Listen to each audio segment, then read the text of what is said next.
Hey guys, welcome back to the shop. So I got an exciting build, at least it's exciting for me. My youngest son has decided he wants to take up this hobby and get into it a little bit, and has requested a bench. He hasn't requested I build his bench, he's requested we work together on a bench, so I'm really excited about that and looking forward to the project. The downside is we've got about 3.5 days to build a bench. So that's, I'm gonna have to get a head start, and we'll talk about that in just a minute. I'll put up on the screen a picture of the bench we're gonna do. It's kind of an entry-level bench. It's gonna have a poplar base. It'll still have a maple top. I'm gonna do some things where it can grow with him some.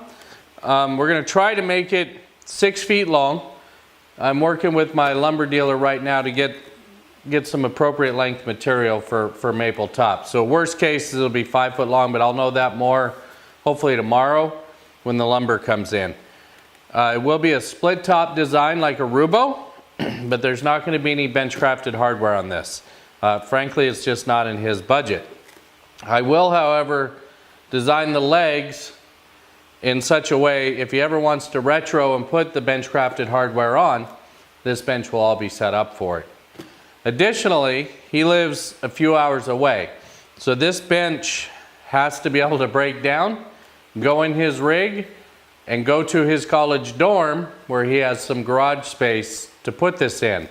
So the rails and the stretchers will be lag bolted, but I'll recess them in such a way that later on down the road, if he wants to glue it up, he'll have that ability and he can just plug those holes and move on like nothing's happened.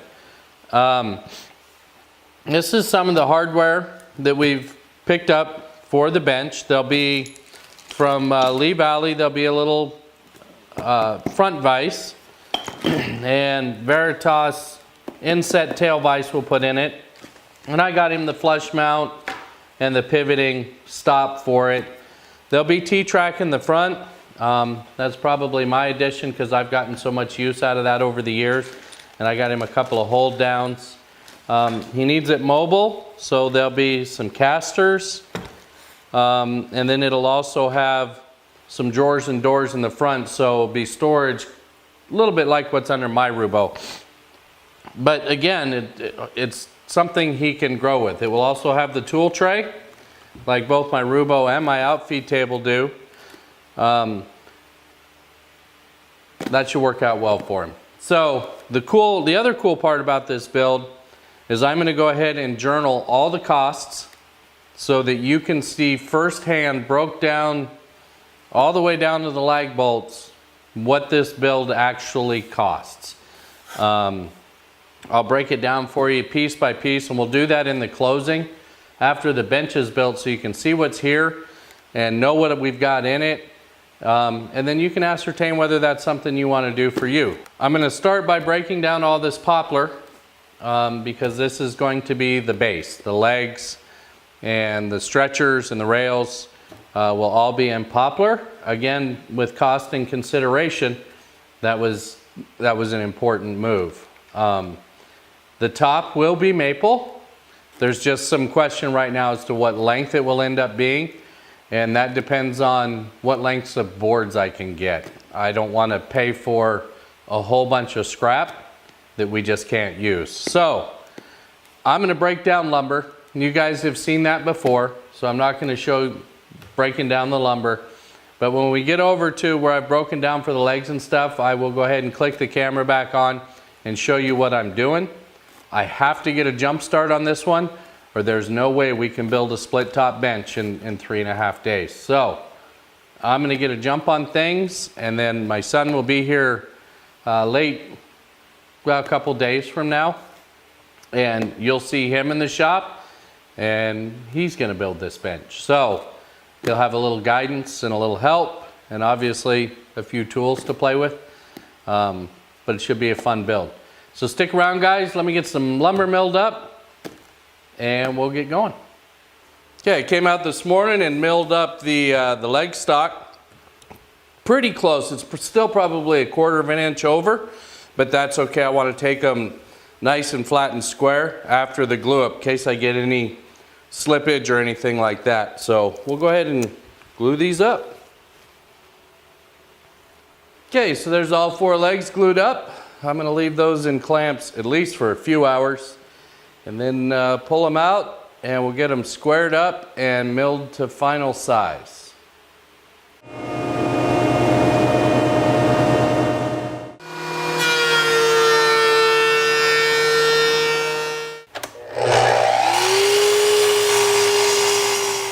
There's a little change in that we don't have to do knockdown. He has a way to transport this bench whole. So we're going to do, we're going to go for the big dominoes and we're going to do his base that way. But I will go over and show you kind of what I would do differently if we were doing a traditional mortise and tenon and lag bolts so that this could be knocked down. Frankly, the cost difference is negligible at best. So yeah, we're gonna get going on that. So it's kind of late now. Tomorrow morning we're gonna come out here together and you're gonna see him on the domino and we're gonna go ahead and see if we can get this base put together and get ready to start milling up the top. There's a lot of maple here for the top. Okay, so we're setting up to go ahead and cut the tenons on the tops of the legs. These is what will attach to the top. Went ahead and marked out a line. I've set up the blade for what I need on my height, and I've set my fences as stop. Now we talked about a couple of different ways that we could cut this, and one of the ways is I could have used my miter gauge, which would have worked just fine. There's no right or wrong answer. But we thought we got better support out of the sled, so we went ahead and set up the sled. And that's what we're going to do next.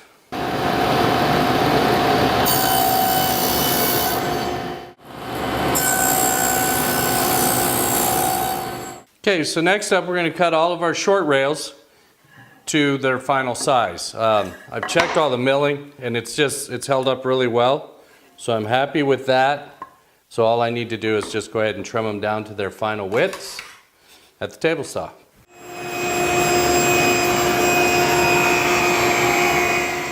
Okay, so next up we just got to cut our pieces to length. So we're going to square off one end, then we're going to slide it down to the stop block and cut it to final length.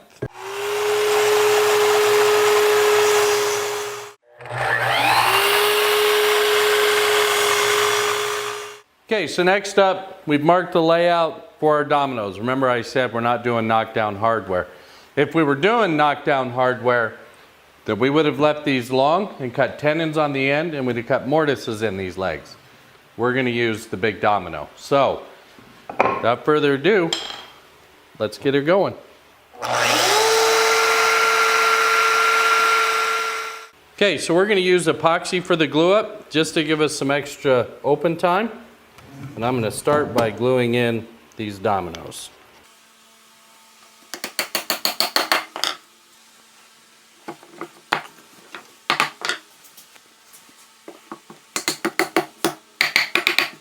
Okay, so next up we're just going to go ahead and cut all of our rails to the final dimension. Again, I checked them ahead of time. They're still nice and square and flat, so we're looking good there. Next up, we're going to go ahead and square off the ends, and then I'm going to have to put a custom stop block on my table so we can cut them all to length. But we'll square off all the ends first.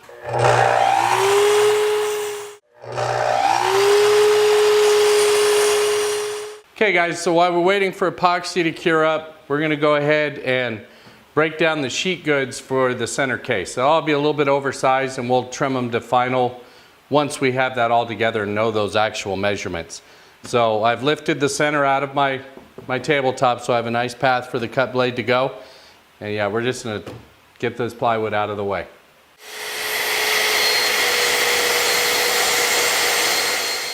Okay, next up, just another time killer. I got some killer deal on some really ugly birch from my local hardwood dealer. And I mean, this stuff is beyond ugly. But I think once it's all milled up, it'll work just fine for the drawer material that we need.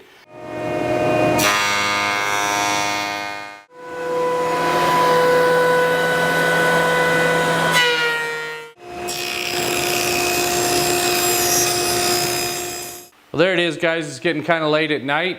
Got the base all glued up and milk paint going on. We wanted to get the paint on tonight so we could continue work tomorrow. When we get up tomorrow, we'll probably start going after the top, getting all that lumber milled, and there is a lot of lumber to mill. We're going to rough mill this stuff probably on the bandsaw and cut it to rough length, and then we'll start the milling process, and hopefully by late this afternoon we've got at least one, if not two, glue ups ready to go.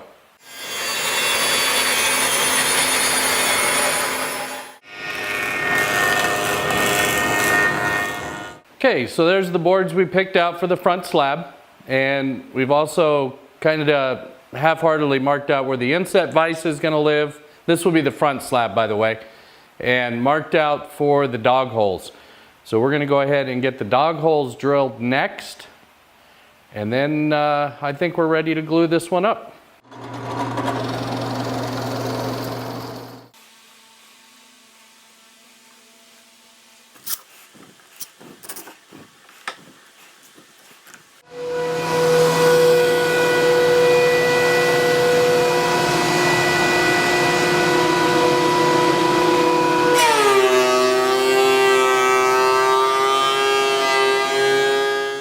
Okay, so there it is. We got it set up on the top. We have the removable tray in the middle.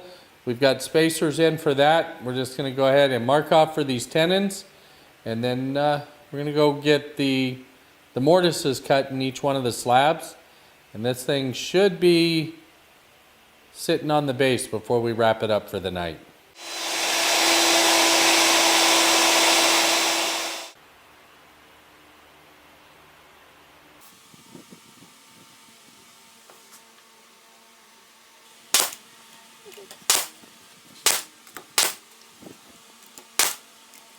Well, there it is, guys, the end of day 2. We got the top on, we got the tool tray in. It still needs to be notched so it sits down flush with the top, but we're super happy with the fit.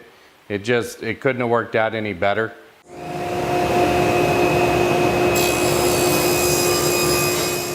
Okay, well, there's the first dry fit of the box. It's nice and square. We can go ahead and measure for our back panel now. We're also going to put a couple of half shelves inside towards the back. So we'll go ahead and figure out what we want and get shelf pins put in. They'll be floating shelves. So that's what's up next.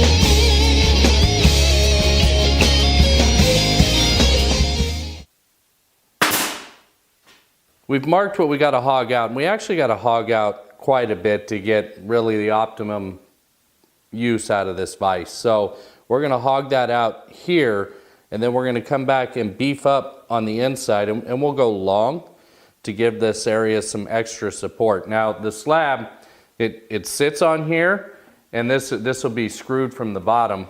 So structurally, I think we're fine. But we're going to go ahead and hog this material out next, and then we'll build our beef up strip. Okay, so there you can see what we've got set up for mounting this vise.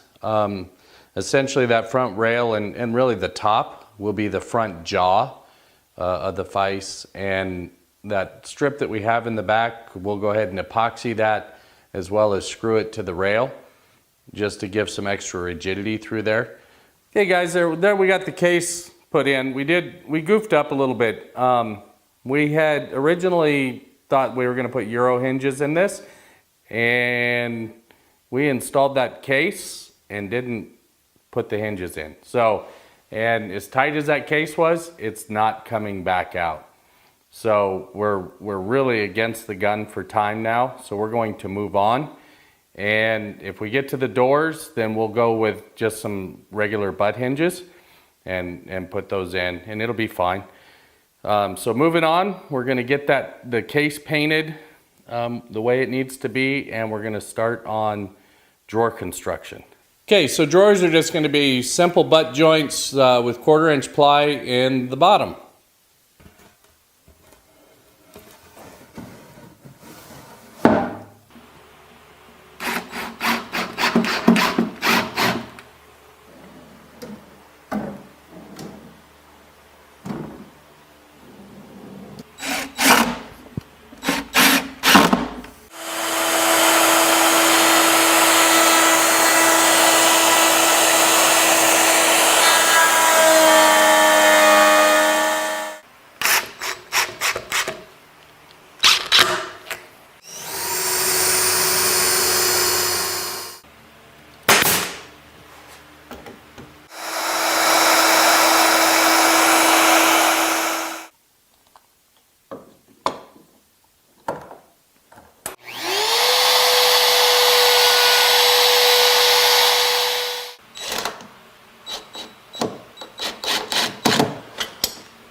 All right, guys, this was a pretty fun project. Really cool to do it with my dad because he knows a lot. There's a lot of things to learn.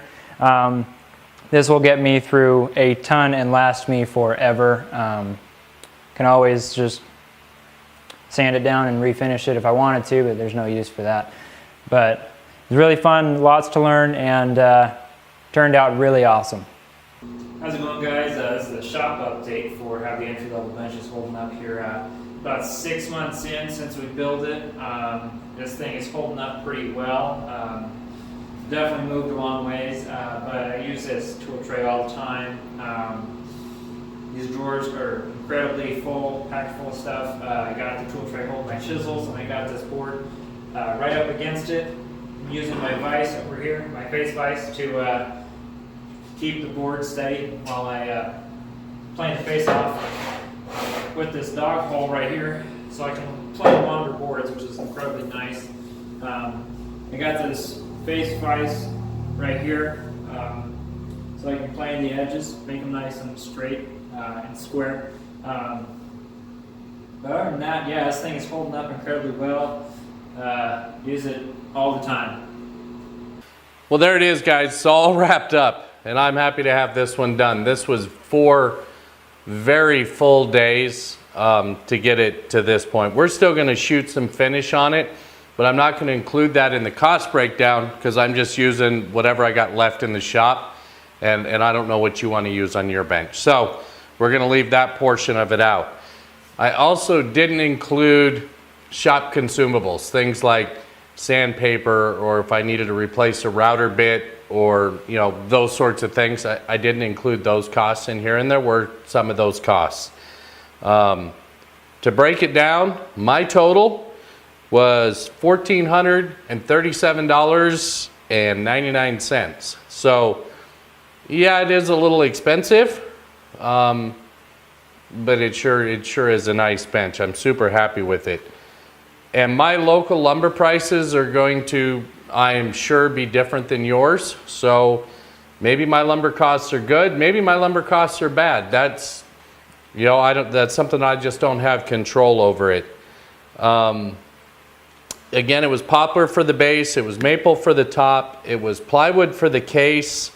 The drawer material was just a screaming deal I got on some birch. But I would, if I were building this from the ground up and picking materials, I would build it with plywood. The door and drawer fronts are cherry, but my hardwood dealer calls those rustic cherry. In other words, they got a couple of knots and things in them. And my cost was really good at $3.89 a board foot. So the tool tray material was some walnut that I had on hand, but I did throw that in there. I calculated the board feet, and at my local dealers it's $6.99 a board foot on rustic walnut, which is really what this stuff was. Drawer glides, door hinges, we were going to use the Euro hinges. And we goofed up when we put the case in, so I ran down to the big box store and just got some butt hinges and painted them, and they worked fine. On that note, the doors are still open because we've actually glued in little magnets in there to help hold the door closed, and I don't want them to grab on while the epoxy is still curing. So milk paint for the base, spac screws that hold all the top on. And I got him, of course, some extra goodies, right? The hold downs and things, and that's all in the cost breakdown. It has the regular front vise with a leftover piece of cherry out of the shop from another project, so that front jaw technically isn't in the cost breakdown. And I added the shipping in here from Lee Valley as well as from Rockler for the things that I ordered. So, yeah, all told, it was $1,437.99. But the kid is happy with it. It's going to go in a U-Haul trailer and go to his dorm tomorrow. We are going to shoot some finish on it tonight, but just one coat of whatever I have left over there. It's probably going to be some waterborne poly that we'll throw on here, more just so you can scrape glue off and whatnot. So that's going to wrap it up for this one, guys. So until next time, take care.